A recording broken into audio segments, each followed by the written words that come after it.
Hello అందరికీ. నేను ఇంట్లో ఫేస్ వాష్ తయారు చేశాను.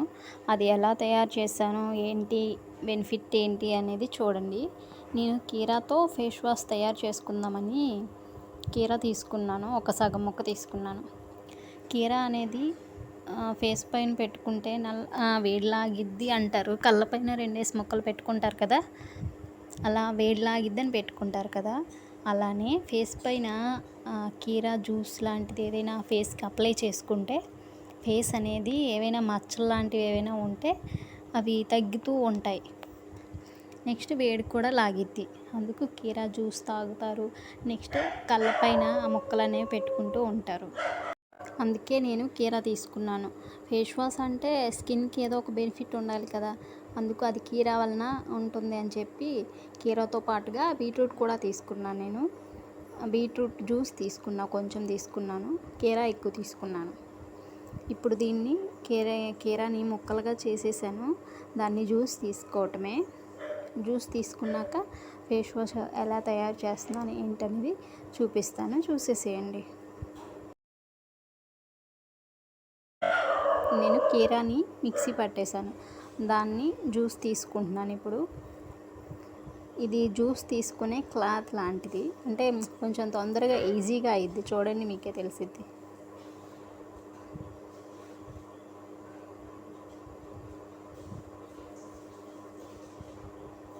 జ్యూస్ ఎప్పుడైనా తాగేటప్పుడు కూడా దాన్ని వడకట్టడానికి కొంచెం కష్టంగా ఉంటుంది. దానివల్లనే జ్యూస్ చేసుకోవడం అయితే మానేస్తాను నేనైతే.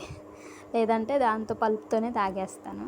ఇలా అయితే ఈజీగా ఉంటుంది కదా, అందుకు దీంతో చేస్తున్నాను. నేను కీరా జ్యూస్ తీసేసుకున్నాను. ఇదిగోండి, హాఫ్ కీరా తీసుకున్నాను కదా, ఇంత జ్యూస్ అయ్యింది. ఇది మొత్తం కూడా అందులో వేసేస్తున్నాను. నెక్స్ట్ నేను హిమాలయ బేబీ సోప్ ఉంటుంది కదా, అది తీసుకున్నా. బేబీ సోప్ అంటే ఇందులో ఎక్కువగా కెమికల్స్ లాంటివి ఏమీ ఉండవు కదా, చిన్నపిల్లల కోసం తయారు చేసేది కదా, ఇందులో ఏ కెమికల్స్ ఏమీ ఉండవు అని చెప్పి ఈ సోప్ తీసుకున్నాను. మీరు కూడా ఒకవేళ ట్రై చేయాలంటే ఏదైనా ఇలాంటి బేబీ సోప్ తీసుకోండి. నెక్స్ట్ ఈ పియర్ సోప్, గ్లిసరిన్ సోప్స్ ఇవన్నీ ఉంటాయి కదా, అవి కూడా వాడుకోవచ్చు. లేదా సోప్ బేస్ బయట దొరికిద్ది, అదైనా తెచ్చుకొని వాడుకోవచ్చు. నేను సోప్ కూడా హాఫ్ తీసుకుంటున్నాను. అంటే హాఫ్ తీసుకుంటే సరిపోయిద్ది, ఎక్కువ క్వాంటిటీ వస్తుంది, అందుకు హాఫ్ తీసుకుంటున్నాను. దీన్ని మనము చేత్తోనే మెత్తగా చేసుకొని దాన్ని సాఫ్ట్గా అయ్యే వరకు చేసుకోవాలి.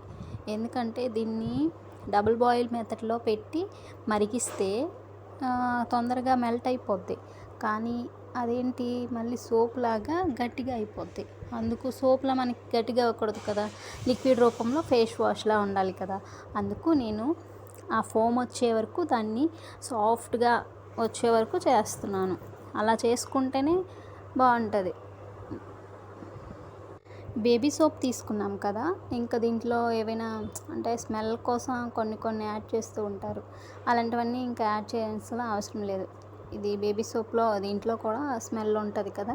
నెక్స్ట్ బేబీ సోప్ అనేది కొంచెం స్మూత్గా ఉంటుంది. నార్మల్ సోపులకి దీనికి తేడా ఉంటుంది, తెలుసా మీకు? అంటే నార్మల్ సోపులు ఒకసారి ఫేస్ వాష్ చేసుకోగానే కొంచెం నీట్గా ఉన్నట్టు ఉంటుంది. కానీ బేబీ సోప్ అనేది అంటే సాఫ్ట్గా ఉంటుంది, కానీ ఇంకోసారి ఫేస్ వాష్ చేసుకుంటే బాగుండు అన్నట్టుగా ఉంటుంది. నేను కీరా జ్యూస్ వేసుకొని కొంచెం మెల్ట్ చేశాను. నెక్స్ట్ అందులో ఒక 2 టేబుల్ స్పూన్ వరకు అలోవెరా వేస్తున్నాను. అలోవెరా కూడా స్కిన్కి మంచిది కదా, అందుకు కొంచెం థిక్నెస్ ఇస్తుందని చెప్పి అలోవెరా వేస్తున్నాను. అలోవెరా అందులోనే కలిపేస్తున్నాను, అంటే కీరాలో, అంటే ఇందులో అయితే తొందరగా కలిసిద్ది అని. దీన్ని బాగా కలిపేసుకున్నాక అందులో వేసేసి బాగా కలుపుకోవటమే. ఆ సోప్ మనము చిన్న ముక్కలుగా తీసుకున్నాం కదా, దాన్ని బాగా సాఫ్ట్గా అయ్యే వరకు అలా కలుపుకుంటూ ఉండాలి.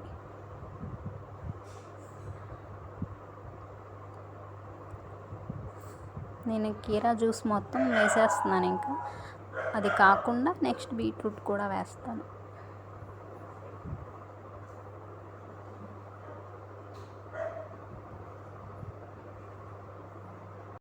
ఈ సోప్ అనేది అలా చేసుకున్నాం కదా, అది సాఫ్ట్గా అయ్యే వరకు కొంచెం కలుపుకోవటమే కొంచెం ఎక్కువ ప్రాసెస్లా ఉంటుంది.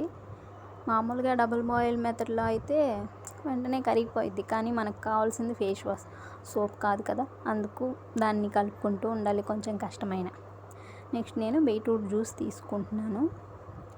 బీట్రూట్ జ్యూస్ కూడా అందులో యాడ్ చేయటం వలన ఇంకొంచెం బెనిఫిట్స్ ఉంటాయి కదా, అందుకు బీట్రూట్ జ్యూస్ కూడా యాడ్ చేస్తున్నాను.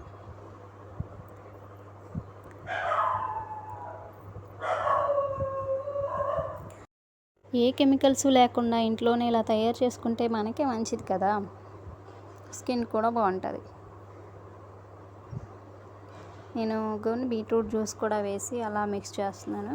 చూడండి కొంచెం నొరగలా వచ్చింది చూడండి, అంటే సోప్ అనేది కొంచెం ఎక్కువ మెల్ట్ అయింది అని అర్థం. నేను అలోవెరా ఇంకొంచెం వేస్తున్నాను. ఫస్ట్ ఒక టేబుల్ స్పూన్ వేసాను కదా, ఇప్పుడు ఇంకొంచెం వేస్తున్నాను. అలోవెరా వేయటం వల్ల ఇంకొంచెం స్మూత్గా ఉంటుంది. ఇది బేబీ సోపు, స్మూత్గానే ఉంటుంది, కానీ అలోవెరా వేయటం వల్ల ఇంకొంచెం బెనిఫిట్స్ ఉంటాయి కదా. ఇదిగోండి, ఇలా ఇంత సాఫ్ట్గా అయ్యే వరకు దాన్ని బాగా మెల్ట్ చేసుకోవాలి. నేను మొత్తం బాగా మెల్ట్ చేసేసుకున్నాను. ఇప్పుడు ఇందులోకి తీసుకుంటున్నాను. ఇది ఒక బాటిల్, అంటే షాంపూ బాటిల్, అది అయిపోయింది, అందులో వేసుకుంటున్నాను. మీరు ఎప్పుడైనా ప్రిపేర్ చేస్తే ఇలా స్ప్రే చేసుకునే విధంగా ఏదైనా బాటిల్లో తీసుకుంటే బాగుంటుంది. ఇదిగోండి చూడండి, సగం వరకు ఉంది, సగం వరకు వచ్చింది నేను తీసుకునేదంతా. ఇదిగోండి, ఫోమింగ్ ఫేస్ వాష్ చూసేవంటారు కదా, అలా వచ్చింది ఫోమ్తో పాటుగా. కొంచెం క్వాంటిటీ తీసుకుంటే సరిపోతుంది. నేను ఇప్పుడు ఫేస్ వాష్ చేసుకొని చూపిస్తాను ఎలా ఉందో. మీరు దీన్ని ట్రై చేయాలనుకుంటే క్వాంటిటీ సరిగ్గా చూసుకొని ట్రై చేయండి, లేదా ఎక్కువ వేసాం తక్కువ వేసాము అనుకుంటే దాన్ని ఫ్రిడ్జ్లో పెట్టుకొని వాడుకోండి, పాడైపోద్ది అని ఏమైనా డౌట్ అనిపిస్తే. చూడండి, నేను ఫేస్ వాష్ చేసుకున్నాను. బయట ఫేస్ వాష్లు కొంటే చేసుకునేటప్పుడు ఎలా ఉంటుందో అలానే క్లియర్గా అనిపించింది. వీడియో నచ్చితే సబ్స్క్రైబ్ చేసుకోండి. Okay, bye bye.